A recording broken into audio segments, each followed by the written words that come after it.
આર્થિક બાબતો માટે આમ તો દરેકે દરેક દિશાનું મહત્ત્વ છે, પણ સ્પેસિફિક જ્યારે વાત કરીએ ત્યારે ઈશાન દિશા, ઉત્તર દિશા, અગ્નિ દિશા, દક્ષિણ દિશા અને વાયવ્ય દિશા બહુ જ મહત્ત્વની દિશાઓ છે.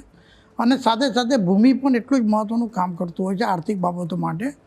જો તમારે આર્થિક સમૃદ્ધિ જોઈતી હોય તો સારી ભૂમિ ઉપર તમારો વસવાટ કરવો અતિશય જરૂરિયાત હોય છે. કદાચ વાસ્તુ ઉપર નીચે હશે, ઓછું હતું હશે, દોષવાળું હશે, તો પણ સારી ભૂમિ તમને આર્થિક ડેવલપમેન્ટ માટે સારામાં સારો ફાયદો આપતો હોય છે.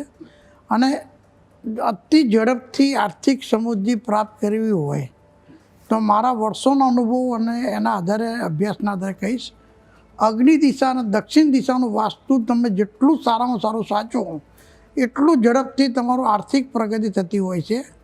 ઉત્તર દિશાનું પણ વાસ્તુ એટલું જ મહત્ત્વનું છે. ઉત્તર દિશાને ક્યારેય આર્થિક બાબતો માટે અવગણી ના શકાય. અને વાયવ્ય દિશાનું પણ વાસ્તુ એટલું જ મહત્ત્વનું છે કે આ પાંચેય દિશાઓ અને ભૂમિ આર્થિક પ્રગતિ, આર્થિક ઉન્નતિ માટે અતિશય મહત્ત્વનું છે.